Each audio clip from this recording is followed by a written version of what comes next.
Hi, welcome to Cork and the North podcast. I'm Andrew Ryan, a comedian from Cork, and I live in Northern Ireland now. That's right, Paddy. Well, we'll let you stay for a while now. We'll see what happens. So I don't know why I'm up here, but I've been living here for over a year, and I decided I would set up a podcast basically around my life and my experience of living in Northern Ireland, because I do think Northern Ireland does get a little bit of a bad reputation.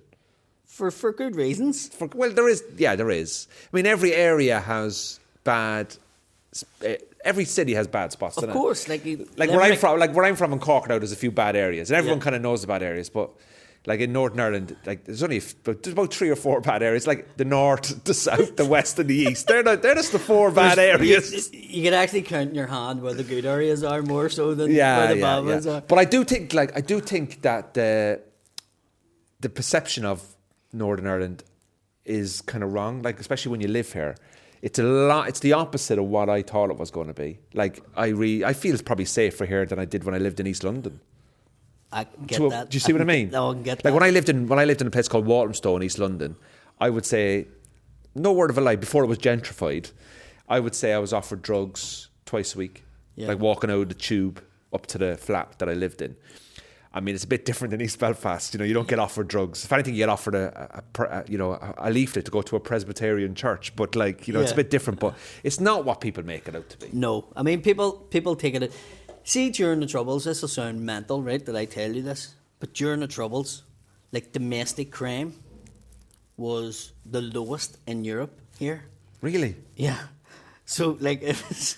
Domestic crime was like really, really low. So what we're talking about, like drug dealing, burglaries, stuff like that, right, was very low. The fun stuff, but the big stuff like paramilitarism and fucking shooting people dead and blowing people up, that was big. You know, our statistics were way up on that. Yin and yang, Which do you prefer? Do you want the street blowing up, or do you want to get your mobile phone stolen? Blow the fucking street up. Do you know, genuinely, when I was driving a taxi, I used to drive a black taxi in Belfast. One of the things, this man was about 90 get into my taxi. And you know when people get in, they say the usual stuff, right? So you've got a taxi before, obviously, but you're not a taxi driver. So a taxi driver sit there, and you get people in, and it depends on what mood you're in, because people annoy you some days, and then other days you're more talkative. So I get in, and I was trying to talk to this wee man, and he was trying to talk to me, and he wasn't saying too much sense. It wasn't the usual stuff like what about the weather, what time you on. He was talking like, do you know the price of peas at the minute? No, do you know, it was just like crazy stuff. And I was going, right, he's a lunatic, wee man, he's lost. I have to actually find out where he actually lives here, because I don't believe he's going to the right spot now. And then he turned around and he got a wee bit friendly with me, and I'm driving along and he turns around just out of the blue and he went, I wish the Troubles was back. And it blew my mind, because I was like, you want all the shooting, all the bombing, all the news every day, this person's dead, you want the army on the street, you want paramilitaries operating in the areas, you want all that death and destruction. And I was like, what would make him want that back? And I says, why do you want that back? He says, well, there was nobody breaking into my house when all that was going on, and on top of that, there's nobody selling fake DVDs around the door anymore. I don't even want to break his heart and tell him the reason why there's no DVDs is because nobody uses them no more. Do you know what I mean? It's crazy. I love how you've gone like, this guy's going on about the price of peas, so he's a lunatic. Mate, you live in one of the biggest areas of paramilitary activity, but a guy complaining about the price of is the lunatic, not the paramilitary guy. It's the guy about the peas. Like, that just shows you how kind of normalised it probably was. No, it is. And like when I grew up in Cork, I mean, you've been to Cork a few times. Yeah. Cork's a great spot. They call Cork the rebel county, and I'm like, guys, have you been on the Falls Road? There's nothing fucking rebel about Cork at all. Yeah. Like, you know what I mean? Because trust me, someone said to me once, like, oh, Cork is very Republican. Mate, have you been on the Falls? Like, it's not. It's like diet Republican. Like, but I don't see. The thing is, I'm not really into, because I live in East Belfast. So this was the bit that blew my mind about you, by the way.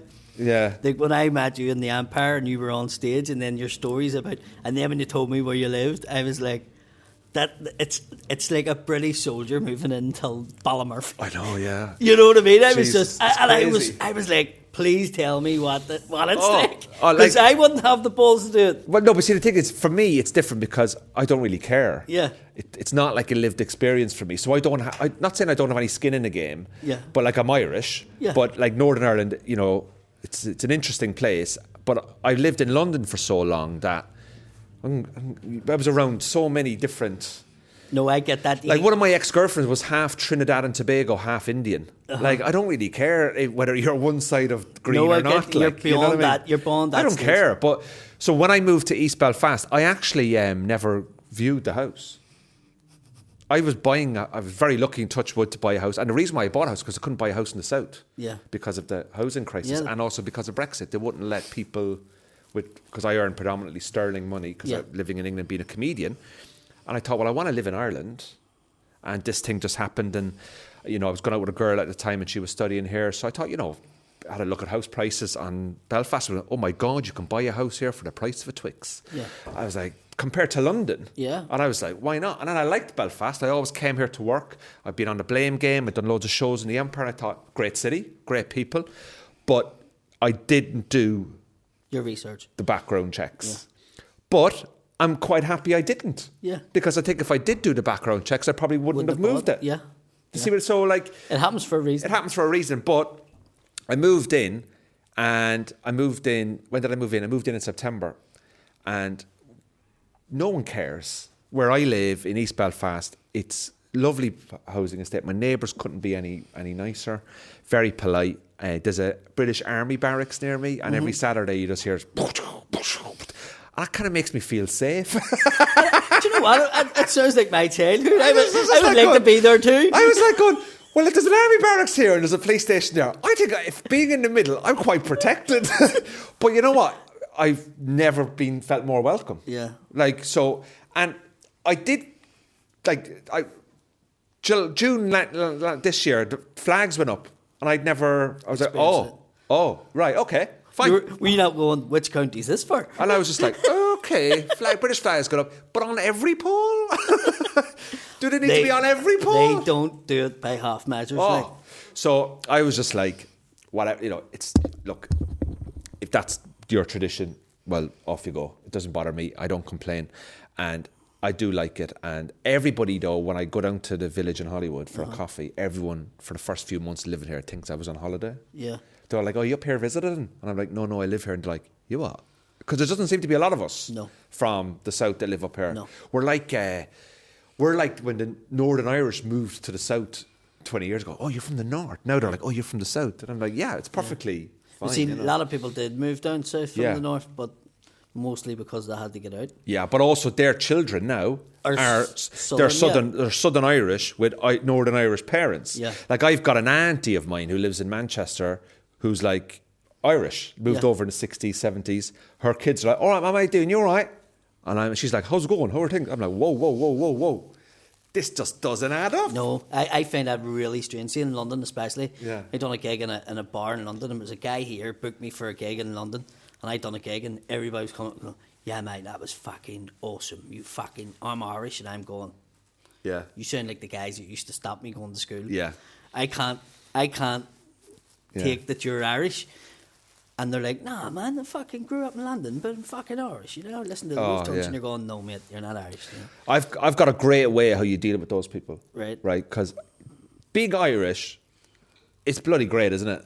Like, I don't want to, I'm not a flag waver. Yep. You know, I'm not into like, oh, look at me, I'm Irish. You know, I don't have to make a statement about my nationality. But just initially for this chat, like, I remember I think it was in October, I was in Vienna doing a show in Vienna just before Austria went into lockdown, and I flew in and I had to get a coach to the venue, to the city centre of Vienna, and there was two people standing at this bus stop thing, and I'm thinking I'm trying to figure out which bus I need to get, because I Google mapped it and it was 20-minute bus.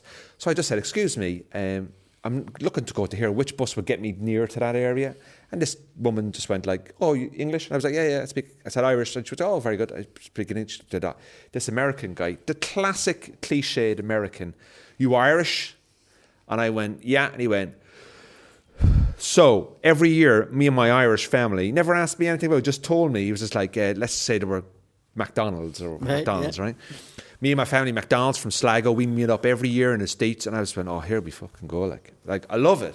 But the best way I do with it now, they always think that you're going to know their family. So just look at them and go, oh, you're the McDonald family from Sligo. Well, we all know why they had to leave. Do you know what I mean? Like, and then And because like they left in the 30s, oh my God, there's a reason they left. I wouldn't be going around telling people about that family now. Yeah. And it was like, oh, okay, so just keep that stump, okay, mate? Yeah. Because as we all know about that family and why they had to go to America. So don't be telling people you're part of that family because of the history. Yeah. It's like freaks people out. I mean, it's very nice that they talk to us, but it's like, I don't give a shit. Yeah. Like, I don't no, give a no, shit. 100%. I know, yeah. But how often would you go down to Cork or South or? To be honest with you, I haven't been down in a while now. I would say, well, Corona knocked a load of it in the head, but I would have done the odd Best of Irish shows in the Laughter Lounge, and then I got to the stage where I was doing headline gigs in Tala.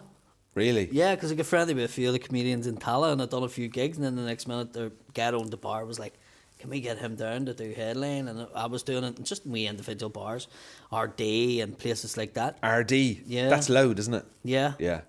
So Drogheda, I've done a fair bit. Donegal you always go to, but you sort of look at Donegal as the north, even though it's in the south, but it's in the north. Yeah, it's a strange one. Do you know what I mean? But that's about as far as it went, you know what I mean? There wasn't really... Never done a gig in Cork, Kerry, Limerick? Never done a gig in Cork, Kerry, Limerick. I've done Galway.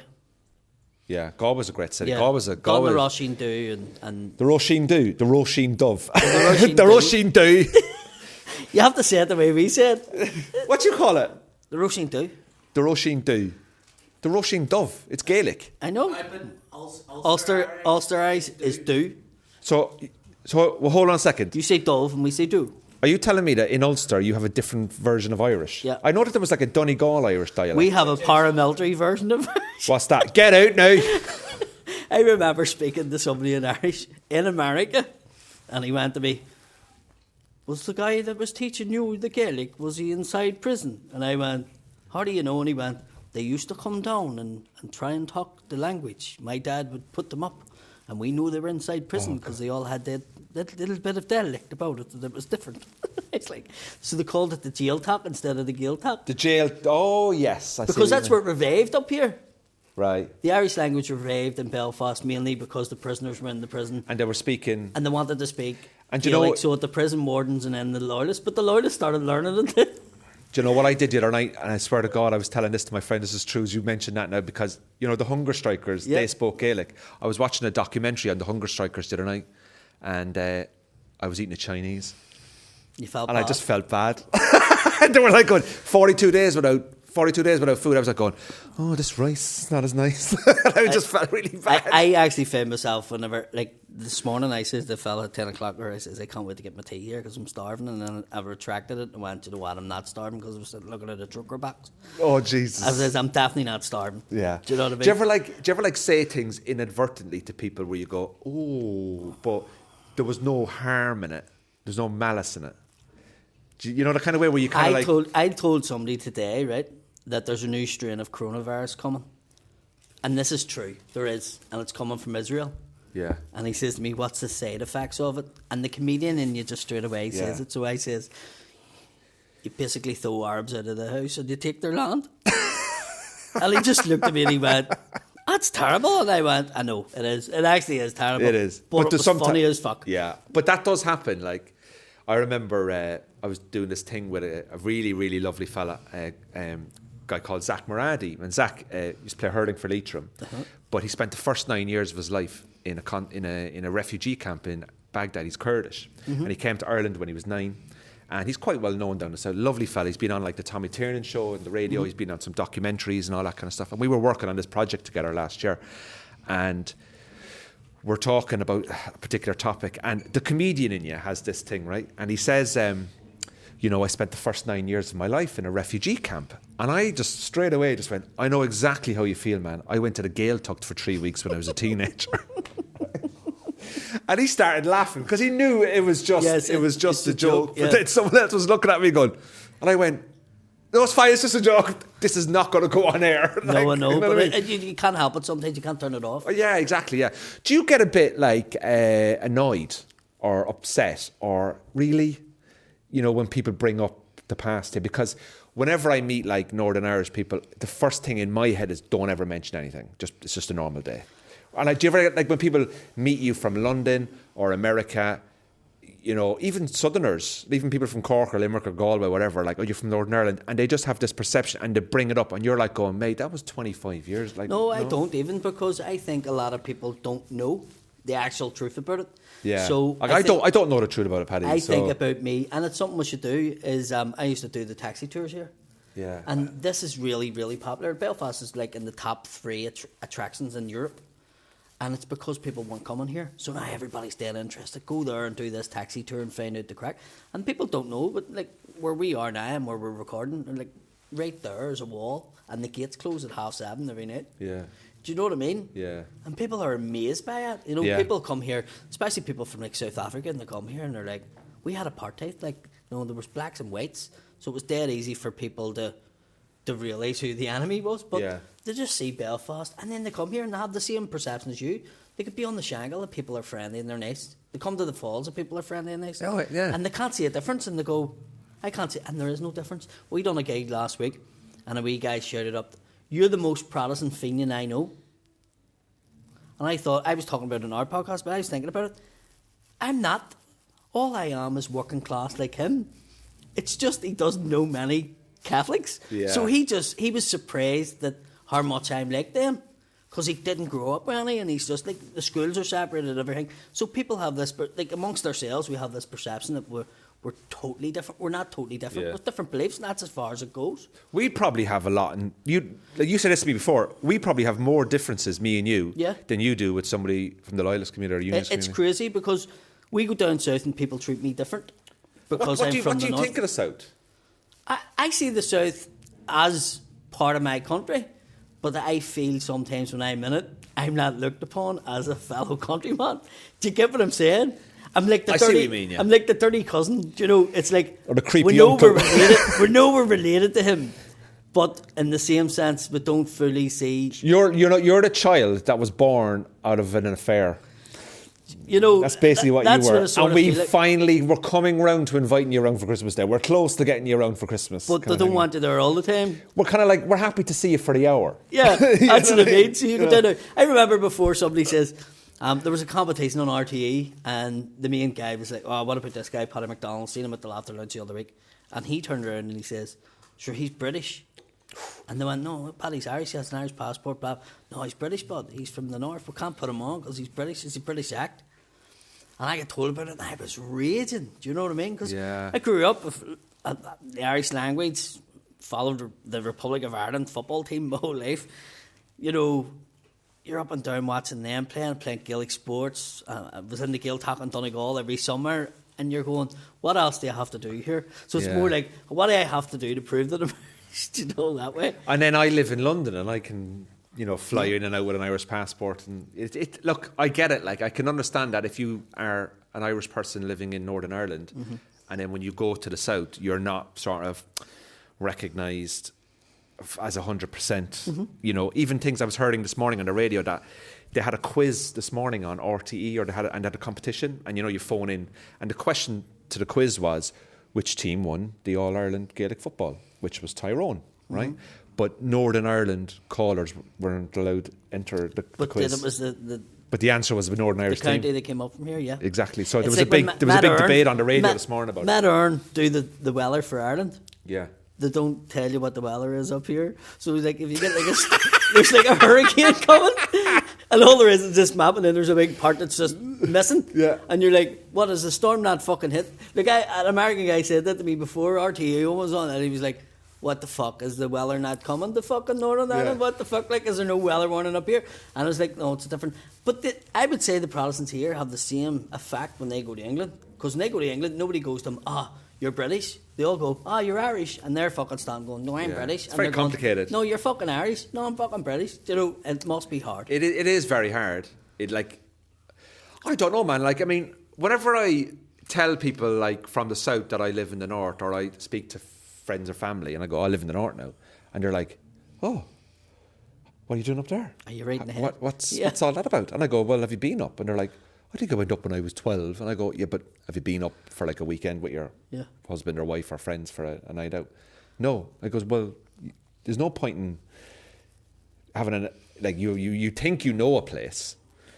You know, it's like going to Spain for the first time ever, and it rains for 4 days, and you come home and you go, well, I'm never going to Spain again because I've had rain for 4 days. Yeah. Like, it was just unlucky. You can't, yeah. Yeah. I know somebody that like came to Northern Ireland once, and he went for a walk, and he said hello to somebody in a park, and that person never said hello back to him, so he went, well, I'm never going to that place again. But like, this is one person, like. So I just think to people, like, if you've got a perception of it, it's not what you think. Like, the nights out in the city centre, I tell you now, and no word of a lie, you know, I want to live in Cork when I'm older. Like, I want to... Oh, we wanted to. Yeah, you wanted to, yeah. But when you come down, I'm not sure we're going to accept you, Paddy. You know what I mean? But like... No, I want you to go back to Cork. You know, you want me to go back to Cork? Yeah, all right. Only that you live here, That's how this podcast... Paddy's been... First, it's going to be edited. That bit's going to be edited. No, but like, the thing is like, I said to people, like, just go up. So I brought my friend Shane and his wife up last year, COVID safe. And I brought him up, and he was like, I don't really know too much now about this place, like, you know. And he came up, and afterwards he was like, man, what a gaff. What a place. We went to some bars, we did a few drives, we took him to a few of the interesting historical sites, whatever. Yeah. And he was like, man, he went to a pub and he got chatting to this guy, and he was just like, I feel so relaxed up here. Like, everyone is just so interesting and chatty and no drama.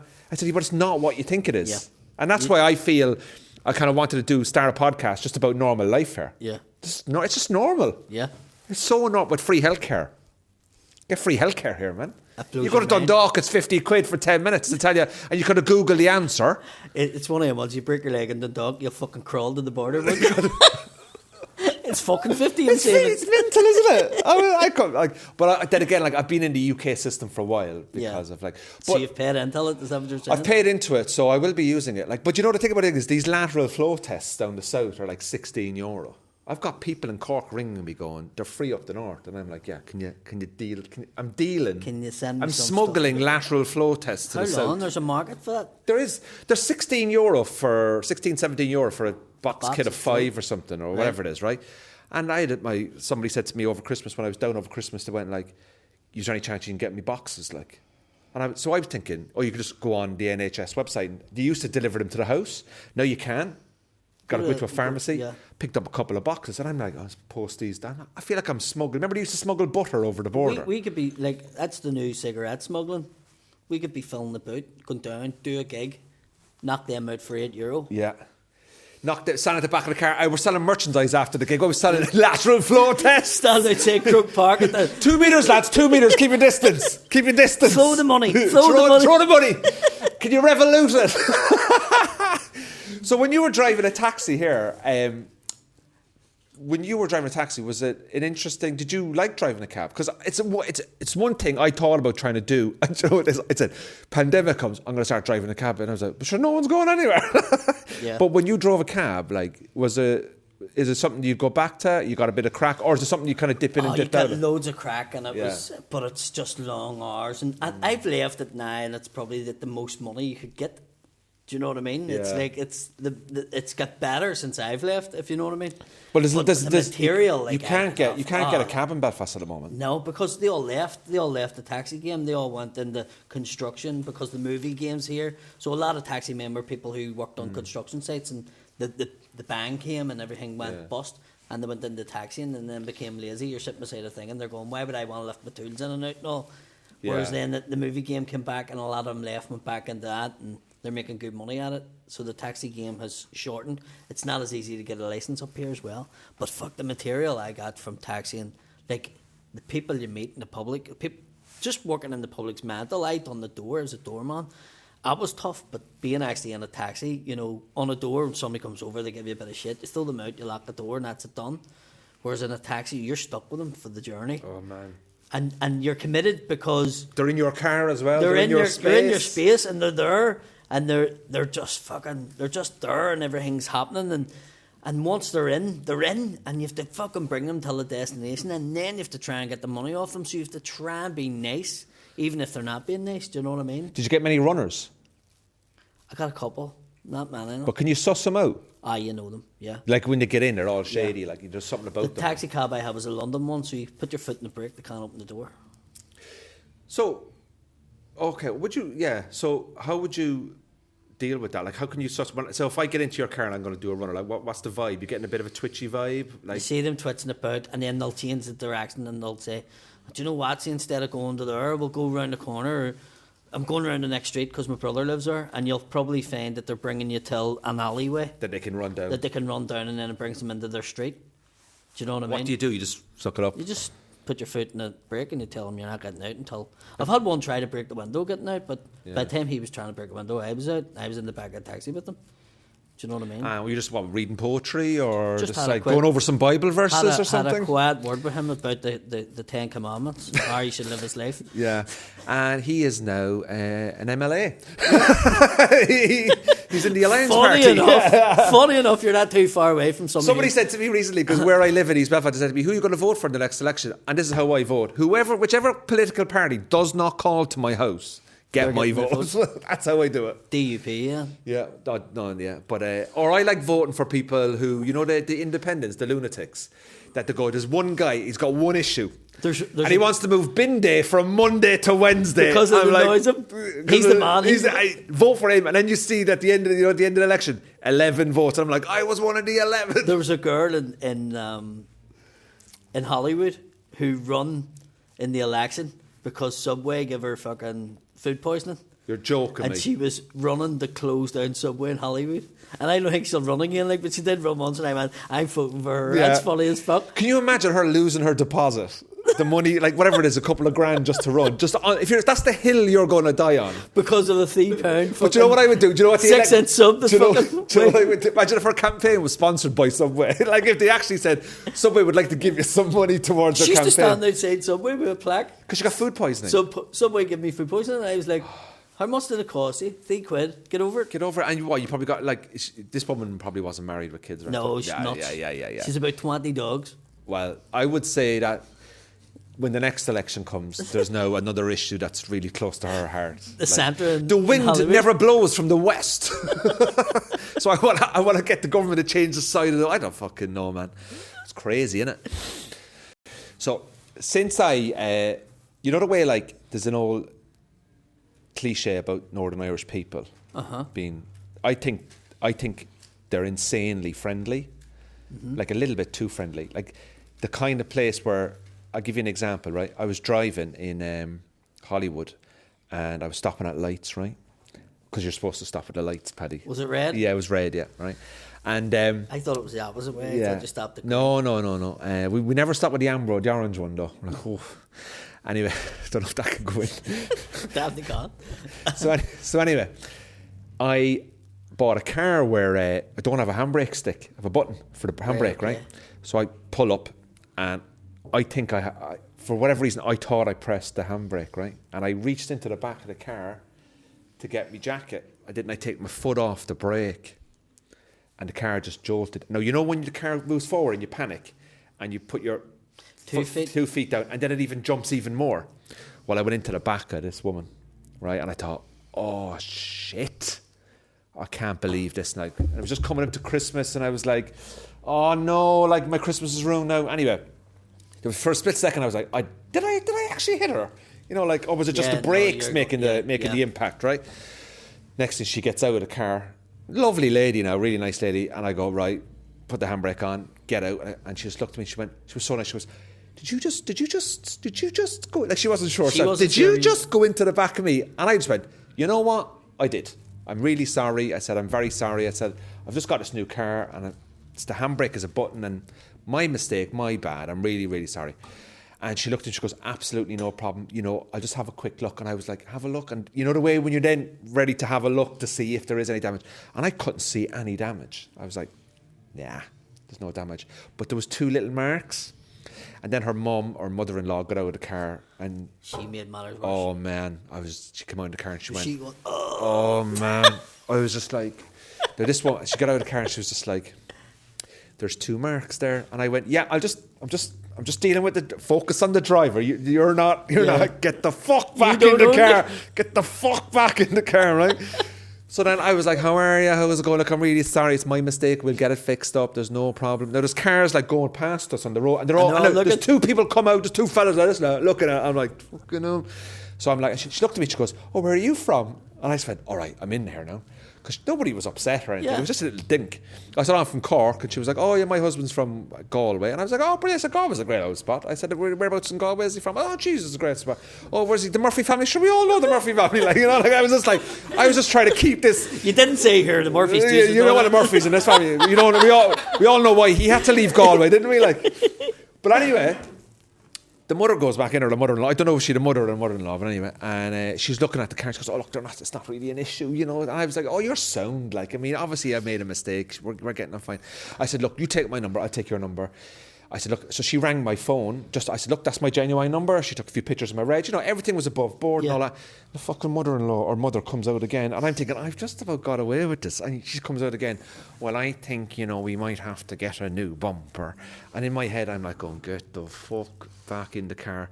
So she goes back in the car. I said, I'm really sorry. I said, ring me. I said, ring me tonight. We'll fix it all up. I said, there's no hassle. If you want to get a quote, these 2 marks, I hold my hands up. And she was so nice. Oh, you living here? Are you up here? And I'm like, I'm living just up the road there. She said, oh, very, how are you finding it? And I'm like, really good. If your mother stayed in the car, it would be a lot better. Right? All this kind of stuff, right? They never called me. Ever? To this day, I've not had the call. Maybe I'll get the call now because of this podcast. But I went home that night How long ago was it? Start of November. The 3 years to claim, you're fucked. Yeah. But where was it? Are you telling me they've got 3 years to claim? Yeah, where was it? Hollywood. No, you're straight. You're all right. If that had been an Aldi town, you would have been 20 grand. Listen, if you had done that in the middle of Belfast, right? Really? Not only would it not been just the mother on the car, you'll find it 3 other fucking family members that weren't We're all even living there. in the boot at the same time. We're all in the back of the car. They've all got fucking whiplash. They've all fucking, they're on the DLA. The Are you cars actually- are right off. Like it's happened, right? Genuinely happened, right? Are you actually telling me you've got 3 years to claim? 3 years. So I have to sweat now for 2 years and 9 months? Look, there's another way you can do this. Paddy, I don't want to know the Northern Ireland the other way you can do it. Have you had an incident in a car that they haven't claimed? Ring Paddy McDonnell. We have another way we can do this. Well, Paddy just goes, I'm just going to take him on a wee long drive. We'll go up and speak to them about this. Oh, fucking... But I was just like, I was so relieved that they never called. Now, they still haven't called. Yeah. So I'm like, I'm happy. But like... You may just hope that they weren't busy at Christmas. No, I'm hoping that they were like sensible people that just went, look, this guy's genuine. It's a little tap. These things happen. Well, hopefully she's went home and spoke to her Galway. And he's gone, where is he from? Cork. Oh, he's fuck sound. no, He's leave sound. it, He's leave it sound. alone, fucking Yeah. embarrassing. But like they never called me and I had her number, but I never contacted her. And I kind of went home You're that night. scared to send a message. And I know you're going, you're going, I wonder if they okay, and just send, and then you're going, oh, but if I fucking send a message, he'll go, oh, by the way. Yeah, I My don't. mother-in-law died 2 days after the that. accident. She's post-traumatic stress disorder. Yeah. I'm like, here, let me, so is it 3 years? 3 years. Nah, it'd be harder for them to prove. Like, after a year, that them 2 marks was your 2 marks. We didn't get like the PSNI involved, or as I call them, the weakest police force I think I've seen. If you had a phoned up there, they would have went, is anybody injured? No, and they would have been like sorted we're out. not coming out. Would Sort they? it out yourselves. 100%. They're not nosy bastards like the Garda. Well, the guards have nothing to do. The guards come out and go, oh, so you hit into the woman. What were you searching for in the back of the car? My young fella now, he's 14, he's playing really good Gaelic at the moment. I've never had a good experience with Garda. Ever. Have you not? Ever. I don't think I've had 1 or 2 experiences of them. Like, are you telling me you've had a wealth of experiences, Paddy? In another I've had country? an experience with every police force in every country I've went to. That does not surprise me. That does not surprise me. We're filming this in the Falls Road from a guy that goes into the back of taxi cabs to sort out fares, and there's another way we can sort this out. Like, for fuck's sake, Paddy. Like, And I went down to get my passport. We were going to Turkey, and your passport had to be 6 months in thing, and mine was up in 2 months. So Andrew was like, "Oh, I can't risk it going to Turkey on Monday. You know, they'll not let you in because your passport's out of date in 2 months. It has to be 6 months valid." So here's me, right? Well, we'll go down, and I went down on the train. Well, we went down in the car, and I'd only Dublin, is it? Dublin, yeah, down to Mulsworth Street, I think is the passport office. So I had to go down there because I hadn't got time to send it off. So this was like Wednesday, and we're going on the Monday. So I went down with the form. I walked into the passport office, handed it in, and the guy behind the desk took it and looked at it and went, "You didn't sign it." And I says, "Well, give me it back now and I'll sign it." He says, no, you had to sign it in front of the guy that was the witness, your accountant, who signed Oh. this. And I was like, mate, are you serious? I'm from Belfast. Let me just fucking sign it. He's like, no, you can't. And he put a big stamp on it, rejected. And I was like, mate, this was like a fucking holiday to come down here just to fucking get a passport. So I says, give me another form and I'll go and try and get it. And I went everywhere in Dublin to try and find somebody that could sign that to say, and I know loads now, but I fucking at the time never thought, like, you know, Greg Marks could have signed it for me, or fucking somebody like that, Mark Hahel, any of them boys, 'cause they're all accountants and stuff like that, never thought. So I went in to a church in O'Connell Street, and I asked to speak to the priest, and the priest was like, I don't know who you are. And I was like, yeah, but me and her just got married like a couple of months ago. And the priest that married us, if you phone him and speak to him, he'll tell you. This priest is looking at me going, this is not how it works. And I went, is this how it works in Belfast? You get things done. And he was like, I'll phone him. And he agreed to do it. So he phoned up. When he phoned up, the priest that I knew was away on holiday. Oh. And he was like, I can't do it unless I speak to somebody who knows you. So I walked into the police station, the Garda station in O'Connell Street, and I says, I need somebody to sign this for me. And they were like, we don't know who you are. And I says, well, if I break this window, you'll find out who I am. And he went, if you break that fucking window, you'll not be going to Turkey on Monday. And they marched me out. Fucked me out. Like, But you must have been furious, though. I was like, fuck's sake, lads. Like, somebody can sign this. Do you know what I mean? It's stupid, isn't it? So the next day, I went down on the train, walked into the passport office. So this is the Thursday. Handed the form in. And it was filled in with the wrong type of pen. So the guy done it again. He started racking the fucking pen. I go nuts. I throwing pens into it. And the guy was like, you better stop it. Why don't you just go up and get your cousins in the north to give you one of them British ones? You'll get it in a day. And I went, oh, now you're really pushing it. So it was like kicking things and all. And then the manager came down. He was like, listen, you're going to have to come back tomorrow. Go up to Belfast, but come back tomorrow. Come to my office and I will put it through for you. You'll get it. You'll have it tomorrow in 2 hours. And I went up, and the next day I came down, got the passport, and went around into the Garda station, and the guard was like, fuck. And how long ago was that? Fuck. Podrick was like a year old, so he's 15 now, so it was 14 years ago. Wow, that's insane. That is. But I love the fact that you went to church, and you were like to a priest, like, I know you don't know who I am, but if you can ring another priest, I mean, God knows who I am. Like, is there any way that God can send a message to the passport office to get me to Turkey? I think it's just a Belfast thing where you think like there's Wigan sort situations, sort of. You know that is insane, man. I think that I think this just the bureaucracy. I think it's getting a lot easier now because of the smartphones, isn't it? Like, and the photos, like, you know, the COVID pass now. You know, the domestic pass. You have to have a selfie in front of it, like in front of it, and like no one checks it. No, like it's just. I was in a pub in Galway. I won't say where, but I was in a pub in Galway in the summer when there was what did they say? Oh, you had to show your vaccine cert, not your, you know, whatever it is. You Were had you to show performing? No, I was on holiday. Right, okay. You have to show you. So we did this one pub, vaccine cert. Yeah, there was a gang of us. And then sit down, 3 or 4 pints. All right, I was in another pub up the road. Walked into the other pub. So we all walking in, phones fully charged, you know. Walked in, and this guy just went, we don't check any of that shit here. Come on in.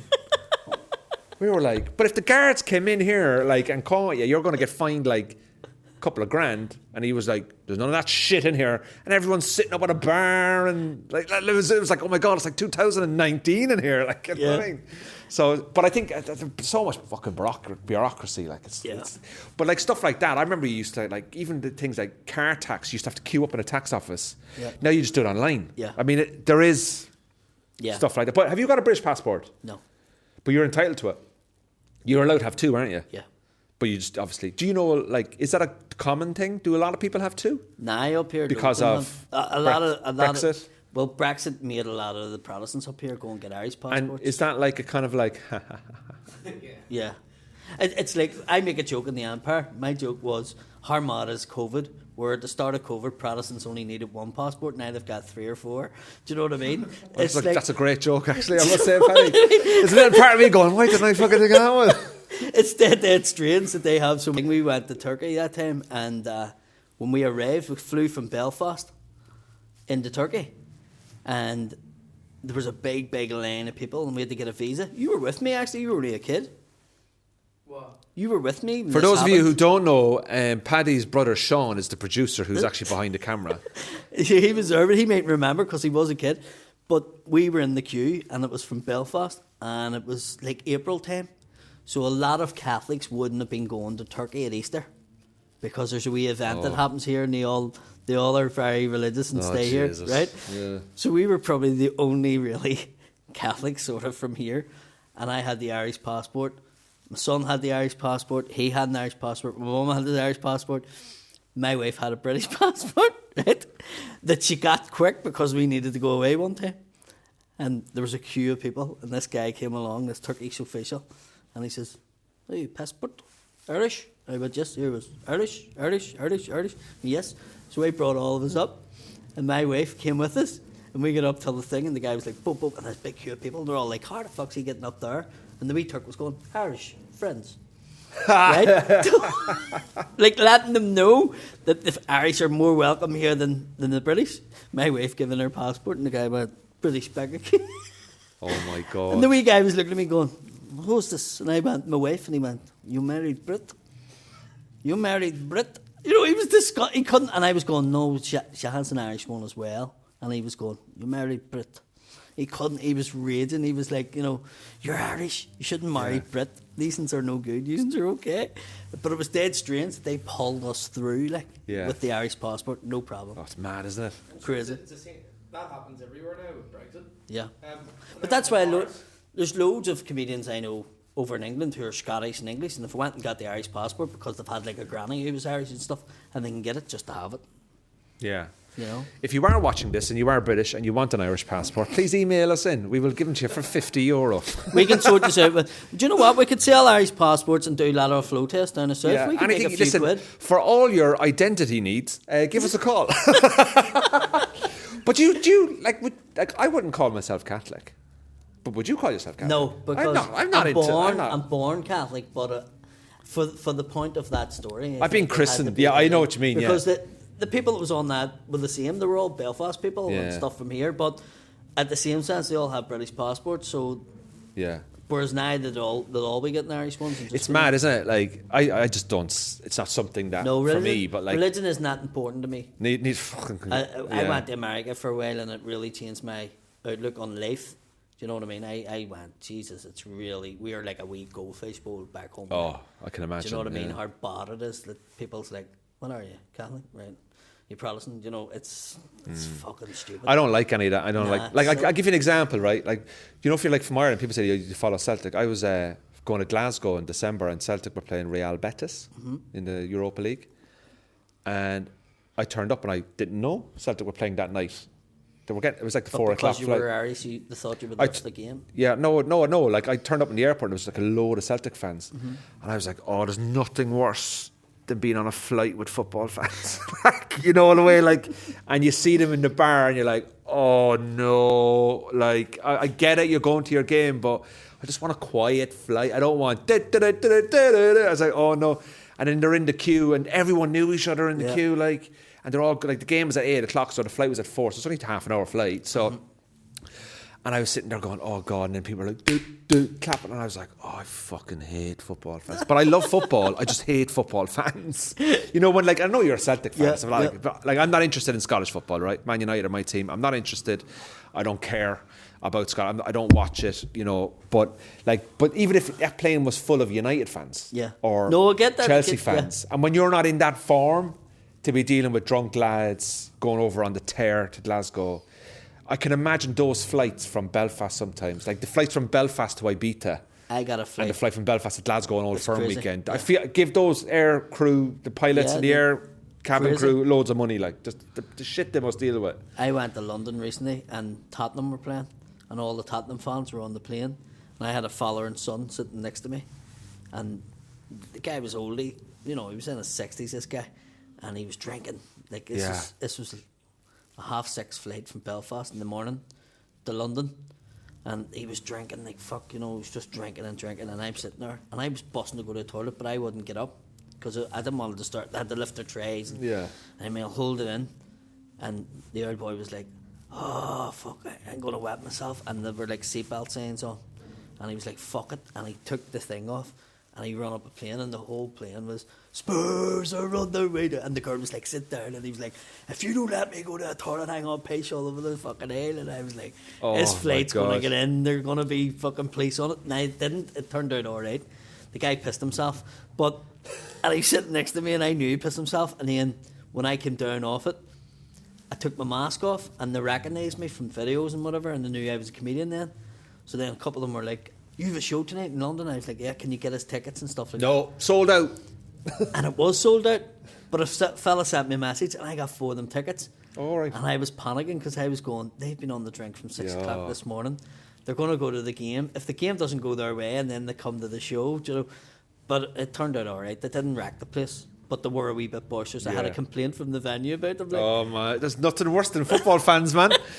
Like, I love football. I was stag do's and football fans. Oh, do you know what? When I go to Glasgow, I stay in a particular hotel that would be, say, the venue, the club, when you're performing there, they give you a hotel. And it's always the same hotel, so you get to know the area. Like, and it's a hotel that's well known for football fans. So whenever I go to this venue, I go to Glasgow, I always just check, and I didn't check this time, but at the weekend, are Celtic at home or away, or Rangers home or away, because whoever's at home tends to have their fans in that hotel. Yep. And Rangers were home one weekend, and I couldn't give a shit, so I turned up anyway, and it was like 10 a.m. in the morning. They must have got off the flight from Belfast, but they can't check in until 2 o'clock. Just drank in the hotel. And I arrived, but I'd been there since the Friday. Yeah. So I'd already been checked in, because I was staying for like 2-3 nights. So they come on the Saturday morning, and then at 2 o'clock, the police were outside the hotel on a Saturday afternoon. No, the game was on a Sunday, I think, but they'd come over the day early for the piss up on the... Because I think they were flying home on a Sunday night after the game, because they were all working on the Monday. Yeah. And the police were outside at 2 o'clock on a Saturday. And I just went, gee, if this is 2 o'clock on a Saturday, what's happening at 11 o'clock tonight? Sounds good. Sounds like a good time. I can't think of anything worse. If I'm out with groups of more than 7 or 8 and I'm getting anxiety, I'm like, right, it's going to kick off, the 7 of us. We went over to the Celtic Rangers game, and Rangers were at home, and we were staying in a hotel, and there was, say, maybe 3 rooms of us. Yeah. The rest of the hotel was them. So on the Saturday night, you get changed, and we get out early, right? So the game's the next day, and they were all still in their tops. We got changed. We were in our early 20s, so we were out in the town, and we came back, and I was like, is everybody home? And somebody's like, nah, George's still to come back. He hasn't come back yet. And it was like 1 o'clock, and I'm sitting in the reception, and next minute all the Rangers men come in with kebabs, right? Jeez. And they're surrounded where I was sitting, but they all just sit down. So this guy turned around and he says, have you got anything to eat? And he was obviously from Belfast. And I went, no. And he went, here, Billy, give me a kebab. You'll not eat it anyway. You don't like them. And he gave me a kebab. So I'm sitting eating the kebab with him. And I was going, I have to just let on that I'm one of them here. Yeah. Until the thing, right? But I stayed there because I was worried about my mate getting into the hotel because he's a bit stupid with drink on him. Oh, right. So he comes in and sees you joined with them, like. So he walked in and he just looked down and he seen me sitting amongst them and I'm eating a kebab, right? They're all sitting yarning away to me. Nobody asked me what I was or who I supported, right? And Jared comes walking in and he's a bit slow, right? So Jared turned around and here he was, Paddy, what are you doing sitting with all them wankers? I went over, hit the button for the lift, get in the lift and went up and I'm sitting amongst them all. There's like 30 of them around me and they're all just looking at me and I went, I have no idea who he is. And here they were, how you doing? All right. And we're like, so they're sort of going, hey, are you support Celtic and all? They me, I get up. So I get up and I get the lift and I'm hitting the button of the lift and I'm going, hurry up. Hurry up. So the fucking lift came. I get in, like fucking 10 of them get in the lift with me. And I'm on the 2nd floor and I get up the floor and we were literally at the door of the lift. So I came out and I'm rapping the door of the room. And George's laughing in the room, and I'm going, hurry up and open the door. And they were going, Paddy, if you've nowhere to stay, like you were eating food with us, you may as well come and stay in our room. And I was going, what's the chances of me surviving the night? You know what I mean? Do you get your camera when you jump into the back of the taxi right now? These fellas cramming you in a lift, man. It was funny, like, it was good. But I'd say it's good crack, though, is it? Yeah, it was. I mean, it was good because nobody asked me what I was, and I was sitting eating, like, I got a kebab out of it, so. Yeah, that's brilliant, man. Well, listen. Never let food get in the way of a good story, man. Oh, yeah. Well, I'm looking forward to learning a lot more about living in Northern Ireland. It's a great place to live. And thanks very much for watching or listening or downloading, subscribing, whatever it is to this Cork of the North podcast. New episode every Thursday. So please do make sure that you subscribe and like blah blah. We know what to do by now. It's like podcasting. It's just like you know what to do. Google it. It's simple. Get involved. Get involved. Yeah. So thanks very much, everyone. Paddy, thank you very much for being my first guest. Andrew. And we'll First have him guest, on many more times again. But yes, please do subscribe to Cork. My name's Andrew Ryan. You can follow me on Instagram at Andrew Ryan Comedy. See you next week. Thank you very much.